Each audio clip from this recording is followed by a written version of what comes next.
I was thrilled to speak with Taymoor Atighetchi this week, founder of the brilliant and innovative Papier. I couldn't wait to hear more about how he built his business and the values that helped him shape it. With personalisation being a big turning point in my own life, I was interested to hear more about Taymor's story of how his luxury personalised stationery brand has grown, with a whole new generation discovering the pleasure and the power of pen on paper. We talk about a business that blends the two worlds of digital and analog, the importance of the customer experience, and the incredible collaborations Papier has made with emerging artists and iconic brands. Bow your head and let your eyelids close on down. Where we're going, you won't need to bring your frown. I'm Holly Tucker, and welcome to Conversations of Inspiration. Back in 2006, I founded Not on the High Street from the kitchen table, and since then I've gone on to launch Holly & Co. I'm the UK ambassador of creative small businesses, and I believe that having a business doing what you love is the key to a happy, fulfilled life. My dream is to help everybody start theirs. I'm here to offer advice, inspiration, wisdom and encouragement. And in my view, the best way to do this is by sharing stories. So I've reached out to my favourite small businesses, entrepreneurs and those who simply inspire me and asked them to share theirs. With thanks to NatWest, who have helped bring this free podcast to life. Here are my Conversations of Inspiration.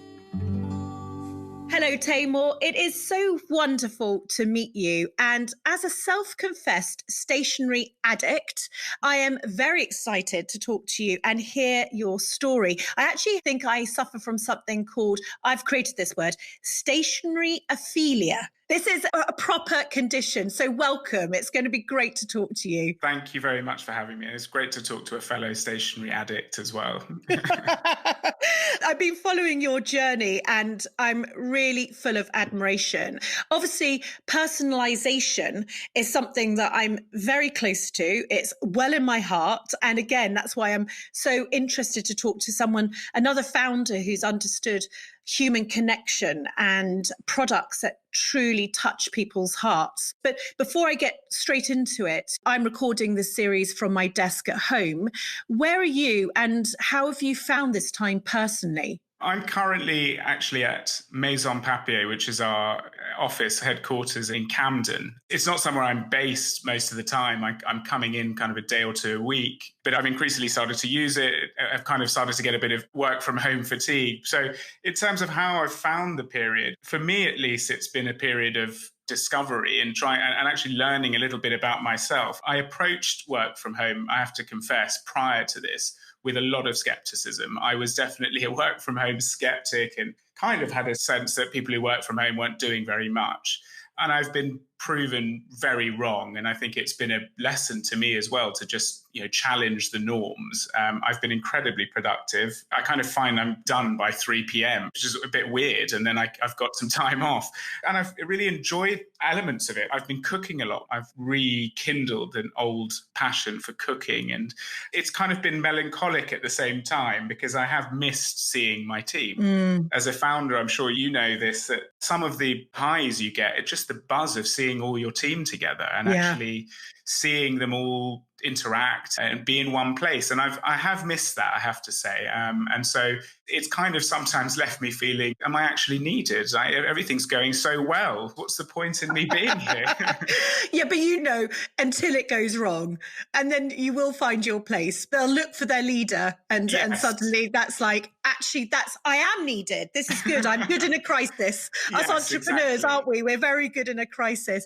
I'd love to start with a little bit about your childhood, because I read that your family were art and antique dealers and that your actual surname means antique dealer in Farsi, which is where your parents are from. Yes. So what was your childhood like? And I absolutely love that your surname is what you actually ended up doing. Yeah, so it's fascinating. I mean, Atighetchi, chi is kind of like the equivalent of smith. So you've got goldsmith, blacksmith, etc. Yeah. So Atagey means antique. So we are antique smiths as a family. And actually, it has been the case. My father, his father, and his father were all antique dealers, originally Persian rug sellers in Paris and London. And so there's always been this element of buying, selling, and art and antiques. And my childhood was very Iranian. Both my parents are Iranian, and the Iranian cultural identity is very, very strong. The Iranians are very, very patriotic.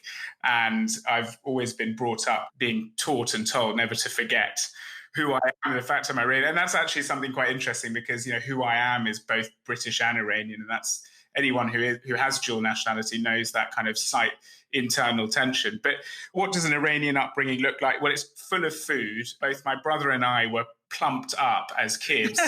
Before we got to choose our portion sizes, we kind of made it into secondary school slightly larger than we should be. And yeah, lots and lots of food, lots of warmth and generosity, a really beautiful upbringing and very Iranian, I'd say. So you actually grew up surrounded with the art of buying and selling. Yeah. As you said, it was very much part of your DNA. It was in the surname. And then at 17, you actually set up your own stall at Portobello Market selling antiques, following the tradition. Yes. Was that the moment that gave you that taste for business, that valuable experience that you thought, oh gosh, I love this? Yeah, definitely. I think I've kind of always bought and sold things all throughout my life, actually, even younger. I remember episodes at prep school when I was auctioning things. And so I think there was always an element of that. What, in the playground?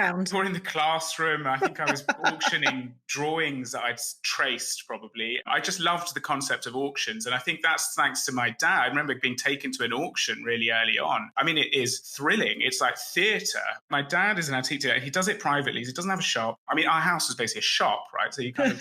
So I remember asking my dad, how much are you selling that for? And then he'd, say a price. I said, but how have you worked that out? And I remember all these questions asking him about this concept of buy and sell. And he taught me very early on. He said, well, it's how much someone's willing to pay for it. And that was a really interesting lesson for me around just pricing and just actually how it works. So, yeah, I decided I'd give it a go. I was buying quite a lot. One advantage I had versus other antique dealers who were kind of slightly older and grey-haired was I could use the internet. And I was finding some great things on online auctions and eBay even. So I bought quite a lot of things and set up a stall on Portobello Road. And I describe it as the best MBA you can possibly have. Being on a market stall and learning to sell, and such an incredible experience. And I miss it, frankly. I think maybe I'll pack it all in and go set up the stall again. The funny thing is, I might be right next to you because I set up something called My Local Fair before the days of, well, it was online selling, but, dial-up modem sort of time. And I actually had my own trestle table selling my own wares. And that was what led to Not on the High Street. So I'm really with you. But I totally understand when you say the alternative MBA. There's nothing like that sort of gritty beginnings, totally. When you really get to know your customer, you understand how to sell. And I think selling is a tool that we really underestimate. So many founders that I talk to started in sales, and actually it's a fantastic thing. So we go Portobello Market, wheeler dealer, then you go on to study history of art at Cambridge. Yeah. Not the normal experience of those stall holders there. No. And then you co-founded The Tab, which was a student news website. You started it with friends. And actually, I think I remember there were these elements of photos or photographs being shared, and it's sort of quite scantily cladded, provocative poses. And it was all over the headlines, I think it was. Was that your paper that curated those images and your headlines? Am I remembering this right? You are right. I think it was... probably one of those university fun experiments to set up a tabloid. And I kind of reflect back on it. I have to say there's elements of it I'm not actually particularly proud of.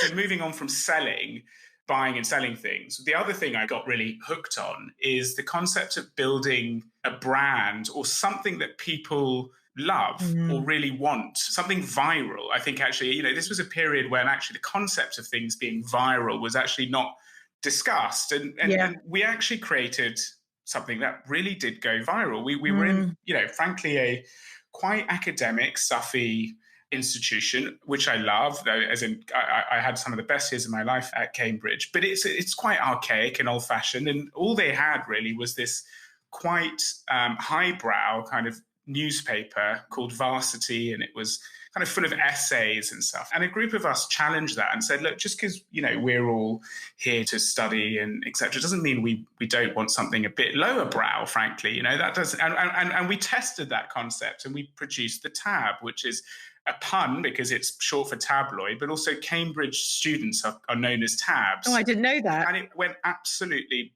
bonkers. I mean, we set up the website and stuff, and it was crashing in terms of traffic, and all the national newspapers picked it up saying, look, even Cambridge students love a tabloid. And, it was an amazing experience to suddenly see something that you thought up in a bedroom being spoken about in this micro community of a university. I mean, everyone was on the website every day. So I think that thrill of virality is quite addictive, I have to say. And I know that you're no longer obviously involved in it, but the Tab is still going so strong. And it's almost like an institution that you've created there, like a bit of a legacy. Yeah, definitely. I think it's fun meeting. And it's kind of why I decided I always want to work in consumer. Yeah. That's what's so thrilling, is it's everyday people. It's your friends, it's your family, it's your colleagues that are using something day to day, which I think is so exciting. Yeah, you're right. It's that connection, isn't it? You forget that so many people don't have this world that you and I live in, which is we're constantly connected to people and customers.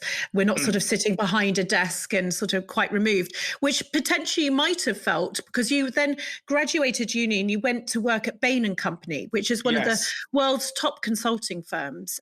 You were there several years, but something just wasn't quite connecting for you. Yeah. I love this feeling, the sort of entrepreneurial itch. I mean, it's just like the best feeling ever. And it had to be scratched. So you quit your job and you decided to start your own business, Papier. So what was that light bulb moment? I joined Bain because I had this concept of I needed a proper job. I've been selling stuff on a market stall. I built this, slightly bizarre tabloid. I just, thought I just need a proper job. I need to try and learn something. So I joined Bain on the principle that I'd be taught how to run a business. And certainly it did do some of that, but it didn't solve this entrepreneurial itch.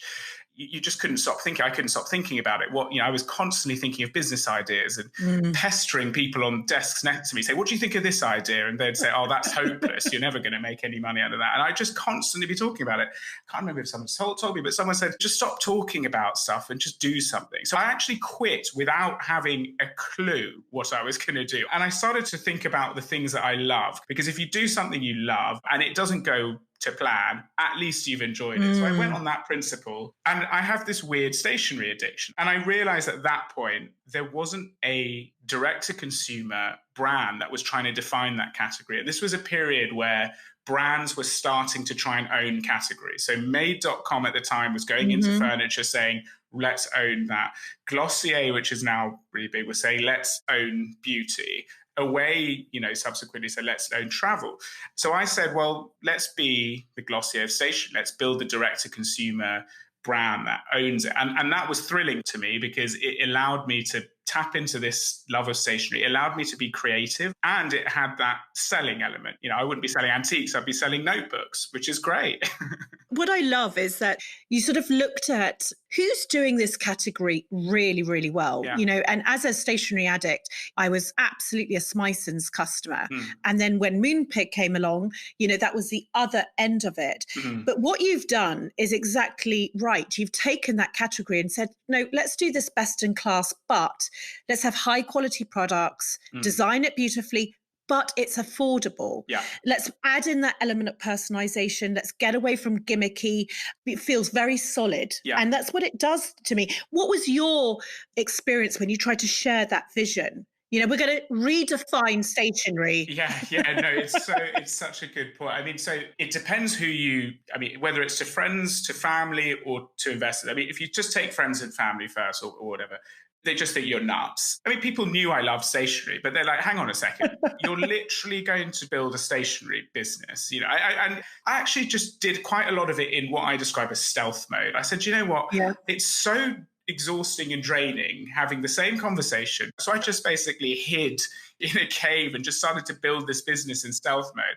And interestingly, with investors, it's interesting because the majority of our customers are actually female. And you do get male stationery addicts, myself included as part of that. I was going to mention this. Was it quite a female? Did people go, what, you like stationery? There was definitely an element of that. And investors, sadly, are primarily male. I know, yes. So the first thing they go is, who buys stationery? And I remember these meetings where one of them goes, actually, my wife buys a lot of stationery. And then another one goes, oh yeah, my wife buys it. And there's this realization that actually there is a huge segment of the market called women, and they actually have different behaviors and trends. And so there's a separate bit of convincing to do where you go, by the way, stationery is not a small market or industry. It's absolutely massive. There's always been an element of challenging people to look at this category that's actually massive. And no one has really tried to define that category with one single brand. Funny, isn't it? Because I remember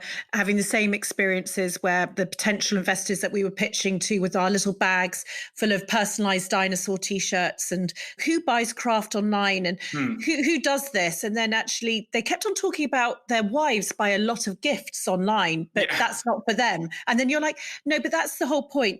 Women spend 90% of the disposable income in any household. So actually, let's have a look at what she's buying. So what were those early days? So you locked yourself away in your cave. Yeah. I know that you raised an amount of money from seed funding. Yeah. And it's that moment that I think people are so interested in. But how did you actually then do it? You really do have to have a conscious moment in your head where you'll say, no, I am doing this. I remember actually just saying, look, that's it. I'm just going to spend every minute of the day on this. I guess the moment it really became real was when I did actually, go out, ask people to invest, and someone said, I'm going to invest in this. And I think it's at that point for me as well, where I said, hang on, someone's putting their money behind this. And I now don't just owe it to myself and everyone else around me. I've got people who are actually investing in this. And I think that was really what moved it from being this slightly crazed project in my cave to actually, you've now got to deliver. You've actually got someone who's going to say, well, where's my return on that investment? I found that at least helpful. It's finding your pressure points. If you're your own boss, being that person to know your Achilles heel, what will make you work even harder, even when you want to give up. Totally. When you've got that sort of money behind you, you're working all the hours. How did you start building that team? Because that's really, certainly from my own experience, when that team started coming in, and of course, everyone had 20 jobs each. How did you find those people that you could just lean on in those early days? Yeah, so you're absolutely right that I have to say it's one of the funnest bits is where you get to be the CFO, the COO, you just get to be everything. I mean, it's absolutely exhausting and it cannot go on for very long. Otherwise, you'll just drive yourself around. But it's incredibly fun. I mean, you just get to be everything. Yeah. So that is exactly how it starts. You basically don't get any sleep. And for me, I mean, hiring people, recruiters are not an option at that point. You're not going to start paying recruiter fees to try and find someone. My goodness. So I remember just calling up Sophie, who's now our brand director, and saying, can you give me a hand working some of this stuff out? And then I called up a friend of mine from History of Art Days. So someone told me, did you know George makes websites these days? And I went, really? So I called him out and said, apparently you make websites. And he said, yeah. I said, can I meet? So we had this meeting.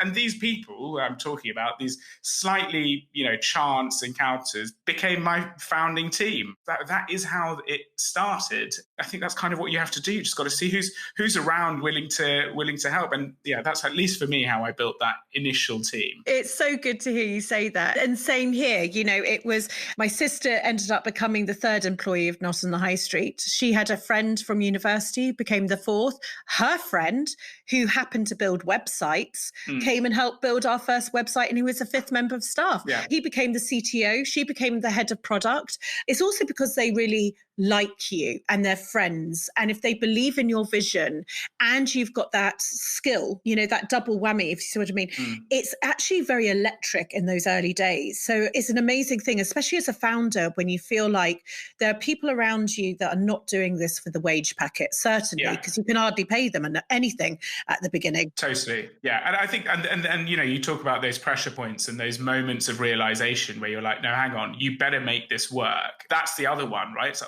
actually, someone's just quit their job and they've just taken a pretty material pay cut to believe in this absolutely crazy idea and vision.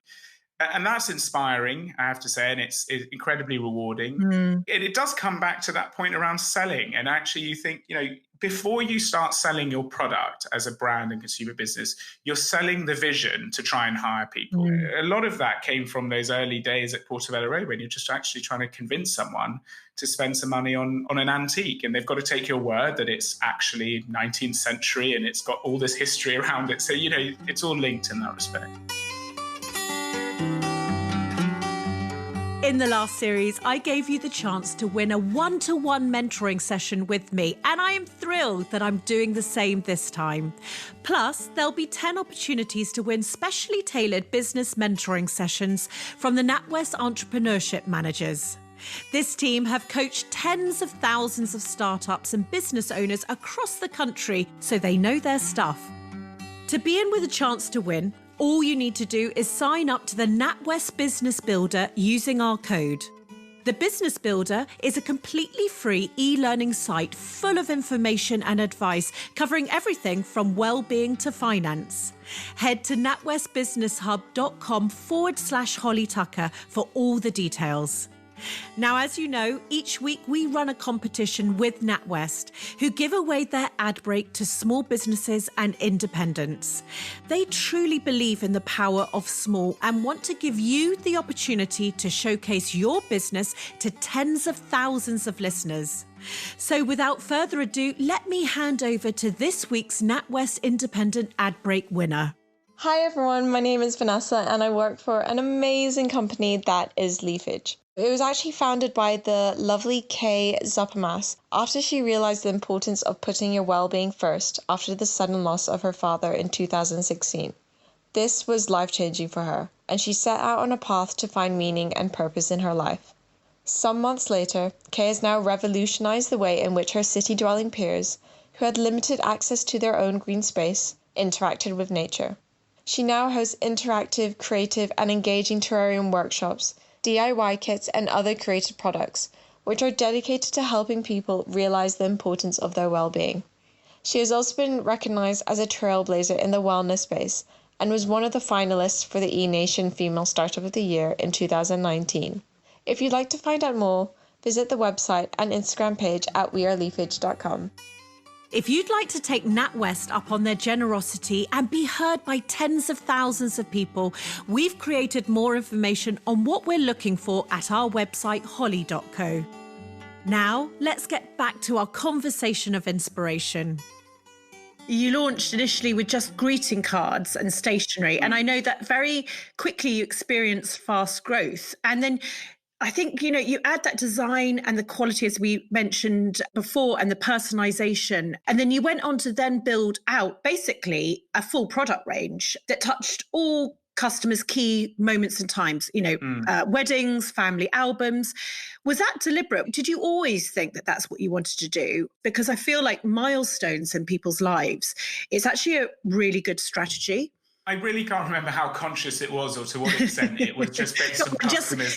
Just say it was absolutely planned. It was completely planned, absolutely. I think, but as you said, we launched with stationery and greeting cards, and that still is the core of the business. There are so many shiny distractions of, what about this new category? And someone says, have you thought about doing personalised this or that? And for us, at least, as a direct-to-consumer stationery brand trying to build a category, we've got to be focused. But you're absolutely right that what we realised is that these customers were thinking of stationery much more holistically. They weren't just thinking, I need somewhere to buy my cards and my notebooks. They were actually saying, well, I've been buying my notebooks from you and I love them and I'm about to get married. And actually, if you think about from our perspective, well, it's not too dissimilar. We're producing beautifully designed products from independent artists and illustrators, and that could be wedding stationery. And in the end, what we said, well, Papier needs to be there at all those points, because once they've bought into the brand, they'll want to buy more products around that. So really, we take our product lens from the customer. What is it that they want, and what is it that makes sense for them in this family of stationery overall? And that's how it kind of evolved. But as I say, it's this constant tension of making sure we don't lose focus, though. It's so tempting to go to that big next shiny object that's lurking around the corner. I used to call it like hidden in my drawer. So people thought I was nuts interviewing them. I'd say, listen, I've got many things in my bottom drawer. I need to open it and I can take them out, but only when I have the right people, because opportunity is in my bottom drawer, but I have to put it away because ultimately I've got to keep focus on the focus. What we could do is endless. What we should do and what we're good at, actually, that's where the discipline comes in. The idea that you were entering into this area and you basically had an endless possibility. You had all these milestones that were coming up. And actually, for anyone listening, how does the life cycle of your customer have interaction with your brand across their entire lives? Ultimately, who is my customer and where are they going in their lives? How can my brand enrich their lives? Have you ever worried about tech taking over, the handwritten card letter leaving us, feeling outdated? Has that ever worried you, or have you always had faith? I think I initially had blind faith. And over the past 4 or 5 years, what I've realized is actually the data is showing that I can have a lot of faith in it. And it's absolutely fascinating seeing the trends. So if I just take another parallel of ebooks, yes, if you look at the makeup of people reading Kindles, it's not the younger generations, it's the older generations that are using Kindles. And the young generation now, so people in their 20s, are buying physical books. I think it is a reaction against how much digital consumption we've got. Agree. The reality is we get thousands of WhatsApp messages and emails and texts a day. And so nothing really cuts through. What does cut through is the exceptions to that. It's the handwritten letter. It's something coming through the post. And people will always want forms of communication that cut through, that actually say, that's made me think, that's made me stop. The other parallel is the diary. So the Papier diary has been an organization stationery, the fastest growing category for us for the past 2 years. And that for me is fascinating because we all have smartphones now with a calendar function in there that tells us what we're doing. But what people are using these planners and diaries for is that moment to just get off their phone and write something down and be able to connect with their plans, their thoughts, and their ideas. So I think there's this amazing theme and trend where stationery is actually becoming people's kind of safe haven to just go in there, make notes, write cards to one another. And I think that's really amazing. It's definitely not something you could have predicted. And as I say, I probably didn't think that at the time. I just had this blind faith that there'd be enough people out there that really want to engage in this. But the trends are showing that that's actually growing. I love what you're saying there. It is therapeutic. Writing a list, organizing your thoughts, even organizing your dreams and what your visions are. Do you think that the blending of the worlds, because I know obviously your digital footprint is large, you have a fantastic website that's very efficient. So you've sort of blended these worlds, I suppose, of the digital and analog. You've sort of allowed tech to fuel the human spirit and what we're describing. Absolutely. And I think, Not on the High Street's a good example of this, which is Papier is not anti-tech. I mean, we are a tech business. All our sales are driven online. Our team is made up of product and developers. But what we do is we use technology to enable some of these other elements, like for us, analog products. And I think the reality is, if you look even at COVID as well, people do like elements of technology. They like the convenience. They like the ability to actually personalize things online, see what it's going to look like, click order, and it comes to them. What they don't really like e-cards that much. I mean, I don't really like e-cards that much. People are basically saying, look, we still love physical products. We love them coming through the post. We love sending a real invitation to one another. Just make that process a bit easier for us. And that's what technology does. It makes some of those things easier. And by way of personalization, it makes that possible. I wanted to touch on something that you said that really resonated with me. You said that you want people to return because they love your product and not because they have a discount. And this is actually something important. And I think for the small business community listening, or those dreaming, or those who are just consumers who also might say, I'm always waiting for that discount, because we see huge retailers offering money off left, right, and center. Potentially, we've seen brands that actually their customers are just waiting. They know that the discount's around the corner, so they hold off on buying full price. Yeah. I know this is something you feel strongly about, and I do too. Tell me about this now becoming part of your DNA and your sort of philosophy. I think one of the signs of a strong brand that actually connects with people, that actually inspires people to buy, is their ability to drive full price sale. There is a balance to be had. Promotions have a place, whether it's to run stock down because you've got too much stock, or whether it's to draw attention to a new category that you've just launched. They do have a place. Very rarely are these decisions made consciously. You just think, well, we should be on sale, or we should be promoting. I just think that unless you really understand what that's doing, is putting your product on 20% sale going to drive at least 20% more volume into your store. And actually, remarkably, the amount of times that I've kind of spoken to other brands about this, and the answer is usually, I think so. I mean, well, you know, I guess so. So I think with promotions especially, you've got to do it really consciously and be aware of what you're driving and what success looks like in defining that. Because if you just do it whenever or whatever, you will damage your brand and you will train customers to think of you as a discount brand. It's very easy to fall into. It's very hard to come out of. So we've always really erred on the side of not doing it. And I think it's as tempting as it is just to put something on promotion. It's a couple of times a year that we actually put our entire catalogue on sale. Brilliant advice. And when you just mentioned there, it's very easy to fall into. Yes, it is, because it's slightly like, you know, if you wanted to pull a lever in your business, let's say times are hard, you can offer a discount. And yes, money temporarily will come in.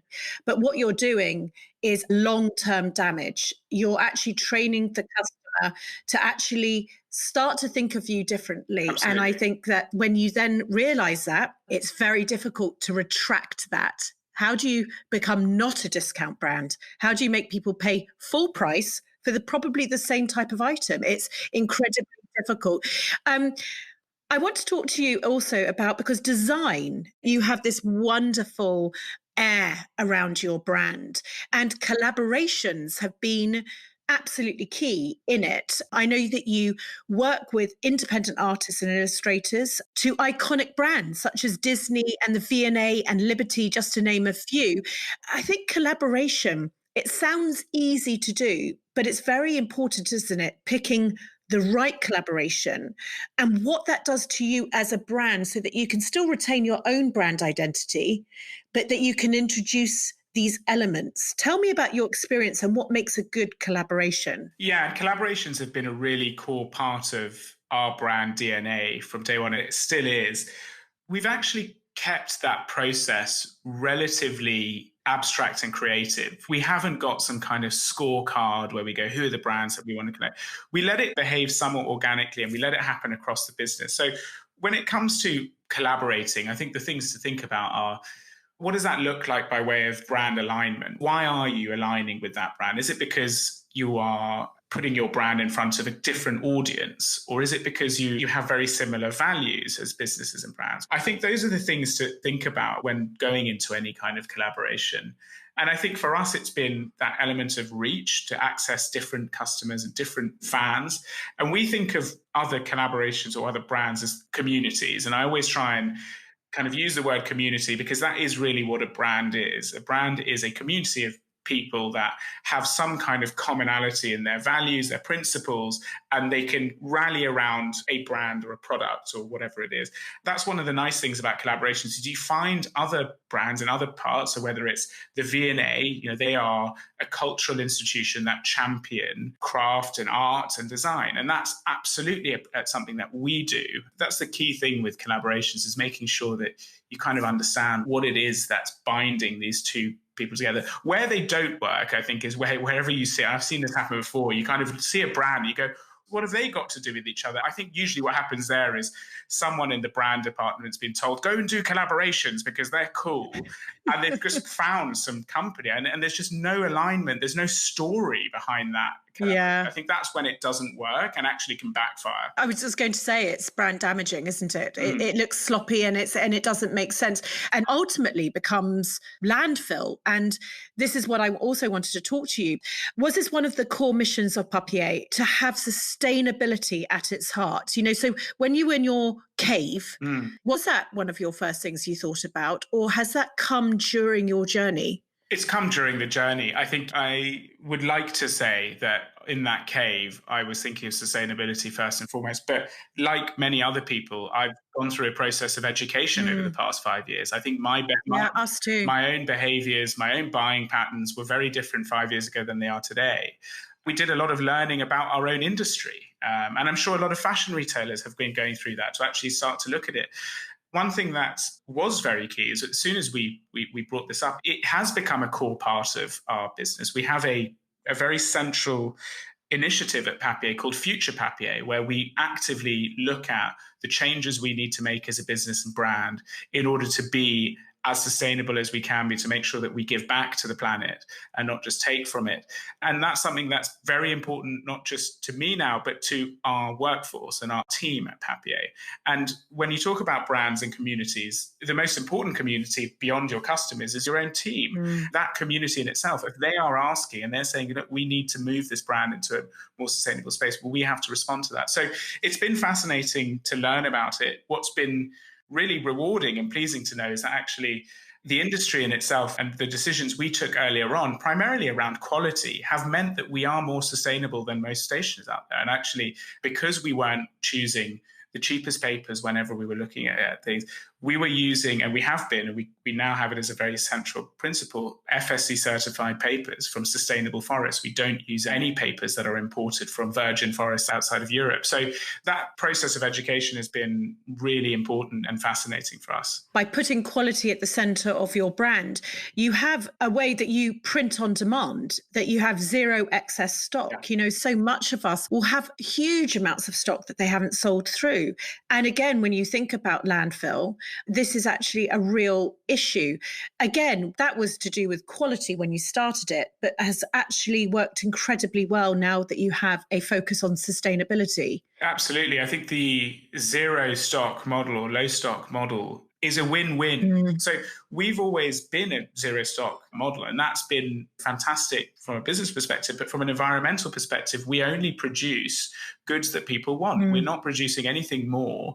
And I think that's something that supply chains are changing, and brands increasingly are looking for shorter run stock so that they don't have to deal with that. And the environmental aspect of it is now a very big part of it. There was a period of time where fashion brands used to burn clothes that they couldn't sell. And, those days are over. But increasingly, this mounting pressure, not just on margins, but on the environmental impact, I think will really change supply chains so that they are much more focused on the demand of the end user and not just creating masses of goods and then trying to sell them for a ridiculously low price and just clogging up all of our landfill. Year, together with our friends at 3, we're working to make business dreams come true. Share your aspirations on social using the hashtag #HollyandCoDreamer. And who knows what will come true. With a 3 Means business plan, I love that you can get up to £500 of benefits from their specialist partners to help give your business a helping hand.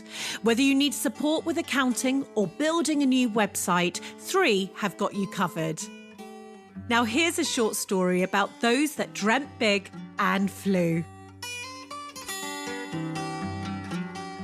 William Morris is recognised as the 19th century's most celebrated designer, but at the time was regarded as rebellious, so his path to commercial success was against the odds. Driven by curiosity, he spent much of his life fighting against the status quo. In a time where status was defined by what you owned, he famously said, "Have nothing in your house that you do not know to be useful or believe to be beautiful." And it was this philosophy that went on to establish Morris as a key figure in the arts and crafts movement, always championing a principle of handmade production that didn't quite chime with the Victorian era's focus on industrial progress. Born in 1834, he had a privileged childhood and spent much of his time exploring local parkland, forests and churches, all of which helped develop an affinity with the history of buildings and beautiful design. William went on to study classics at Oxford before training as an architect and befriending esteemed artists of the time, all of whom would go on to influence his ideas for design in the future.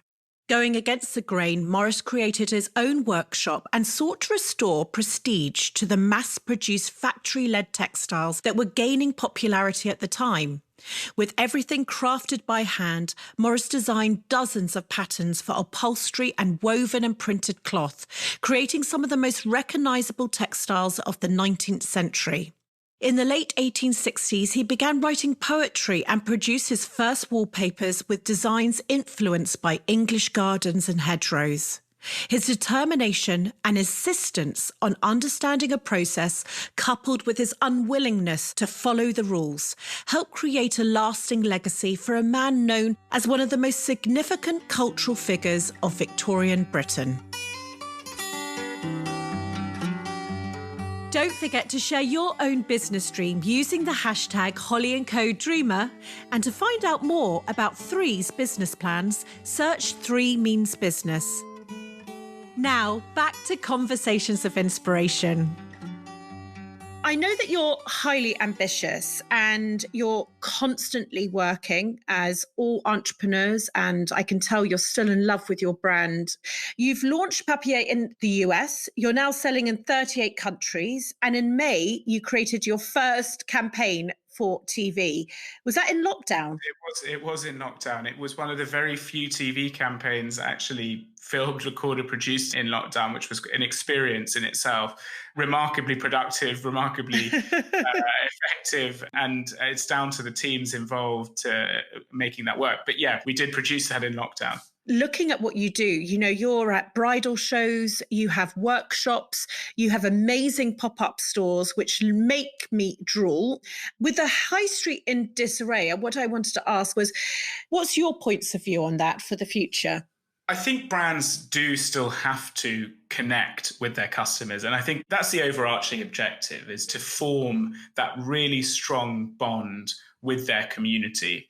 The very fact that I'm here in the office and the fact that our teams have been asking for some more in real life interaction and saying, look, can we at least come in once a week or something we were discussing before we started recording, is evidence that actually brands do need to participate in real life. And so whether or not that means the traditional shop on the high street that is open 9 till 6 every day or whatever it is, I think that's more challenged.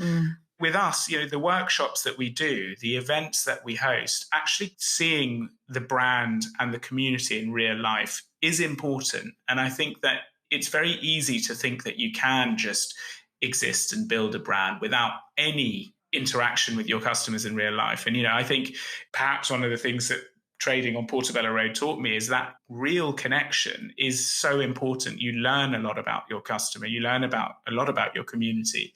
So I think that the future does still have a place for physical experiences. You know, I think it's incredibly sad to see what's happening on the high street. And I think you are seeing shops shutting and more shops will shut. But I think if, as a natural optimist and as an entrepreneur, if you're not an optimist, then you're going to have a tough ride.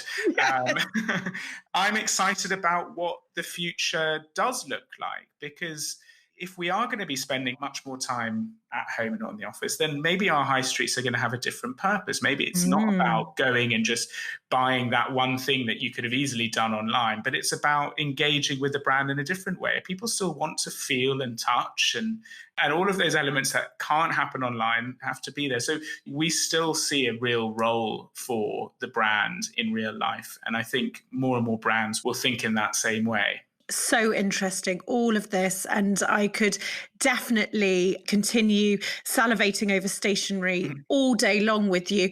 But at the end of all of my interviews, I do use the analogy that running your business, being an entrepreneur is, and I think you'll agree, being, stuck on this epic roller coaster where your tummy is in your mouth one day and then, your hair's flying high in the sunshine on another day. It hasn't been obvious during this interview that there have been lows during this journey. Has there been a low that would stand out? I'm not sure if it's just because it's recent. I think despite the fact that the lockdown period from an online perspective has been positive commercially, I found that a lot of the period has been a real low for the business. I think we built this office, Maison Papier. A group of us invested a lot of time and love and passion and energy in building what we thought would be a space for us as a family. And we talk about the team as a family. And I do remember shutting the office the day that we actually just said it's all over. That was a real low for me, at least. It felt like something bad was happening. And I think it definitely impacted me and the team. And ultimately, during that period, there were other lows involved. We furloughed. We ultimately made some people redundant in that period. Not something we've done before. And I had to talk to my entire team and tell them that's what I'm doing and what we're doing. And doing all of that from my home, not being able to see them, not being able to talk to them, was a real low. And I think as a founder, those are the points where where it really comes home. It's not fun. And I think, as a founder, you have so much fun building a business. And the reality is that there are points that it isn't fun. And it's actually quite sad. And it's actually very real. And as an individual, you've made mistakes and other people are paying the price for those mistakes. And I think that was certainly a low for me. And conversely, a great high that you've experienced. It's a cop-out, but I can't pick a single one. There are so many. And I hope the fact that there's so many is a signal to anyone out there thinking about it to just do it. I mean, I wrote down a few. I mean, every time we launch a new design collection and collaboration, I remember when we launched it with the V&A, it was... Wow. I mean, the V&A is an institution. I know. I used to work in there and revise in there, and suddenly they are... a design partner, and we have the exclusive license to print on demand their incredible archive of assets. The other was launching in the US. And I don't know if it was a particular high because the launch party was so much fun, or whether the actual concept was a group of us traveled out to the US to launch it. And there was this kind of like fun concept of group of people getting on a plane being like, right, let's go and launch in the US. And we had this amazing dinner and had parts of the press and a lot of our designers out there who had never met.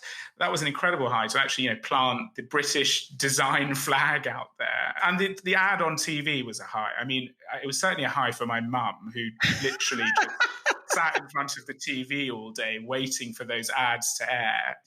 So look, those are those big highs. And then there are these kind of micro highs that you get all the time whenever you hear someone talk about Papier. Or I remember this happening pre-COVID, going into a restaurant for breakfast and seeing the person at the table next to me using a Papier notebook. That feels pretty cool. It's very tempting to just go over and be like, thank you so much for buying that notebook. I was going to ask if you do that. Very tempting. No, I don't. I try and hold myself back. But yeah, plenty of highs. It's been so lovely talking to you. So many of your experiences I empathise with, and it feels that you've just got a phenomenal future ahead of you. And I love that you've taken on an industry, and I love how considerate you've been when you've taken on that industry, to quality, to sustainability, to design, to using designers and artists. So I know that this interview is going to be so helpful to those out there building a brand and sort of, as you said, taking that leap off the diving board and just going for it and hoping for the best, but bringing your friends along with it. And it's been an utter pleasure. It's this time of the podcast where I hand over to you to read a letter that you might read to your younger self. And I'm really looking forward to this one. So thank you so much for your time today. Thank you, Holly. It's been a lot of fun. Yeah, so I've written this letter. I have to say it was tough, but it was actually quite an interesting process. And I've kind of written this to, I guess, I don't know, 16, 17-year-old self. So here we go. Dear Taymor, you're probably at home right now revising for your exams. You've got the radio on in the background and you're getting through litres of filter coffee. Who knows what time it is? You probably don't. It could be 3 a.m. and you're still going, red-eyed, sticking tabs in textbooks and writing out notes in different coloured Muji pens. Note, you'll always be a stationery geek. You've become a bit obsessed. You can't help yourself.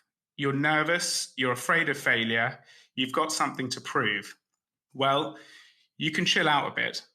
Take it easy, as Dad keeps telling you. You'll get through those exams, and a while later, you'll get a letter through the post. A thick, cream-coloured letter from the Cambridge University admissions office telling you you've got a place to read history of art. The hard work paid off. The first person you'll tell is Dad, or Bubba, as you'll still call him. Even he can't conceal his emotions. You'll see the look of pride in his face, and you'll remember it forever. He'll be so proud that he'll go on the phone to everyone he knows to tell him that his son has got a place at Cambridge University. Those 3 years at university will be some of the best years of your life. I'm writing this to you only as your 31-year-old self, so arguably I may be wrong and the best years are still to come. But it's unlikely. You'll come to realise that the weird, obsessive, all-or-nothing, dogged determination to win, to prove others wrong, to make your mum and dad proud, will turn out to be your greatest strength. It's what will get you a job straight out of uni and be what drives you to be very successful in that job. It's ultimately what will drive you to find your purpose and true calling in life as an entrepreneur, a self-employed dream builder. You'll channel all your obsessions into one single, unwavering, crazy mission to build a successful global brand. It'll be called Papier. It'll take over your life, but you'll love every single minute of it. There's perhaps something you should know, though. You probably do know it, but you're not that aware of it. You're not conscious of it, and you definitely don't think about it much. You're very lucky. More than that, you're privileged. You go to a very good private school in London. You're bought everything you need by your incredibly generous parents. You're supported by your parents to follow your dreams and to dream big, to do whatever it is that makes you happy. In a decade's time, you'll realize that there are other people out there, like-minded people with crazy dreams and ambitions, who haven't been so lucky and who haven't had the privilege you've had. You'll realize it's not fair. You've been playing on an uneven playing field.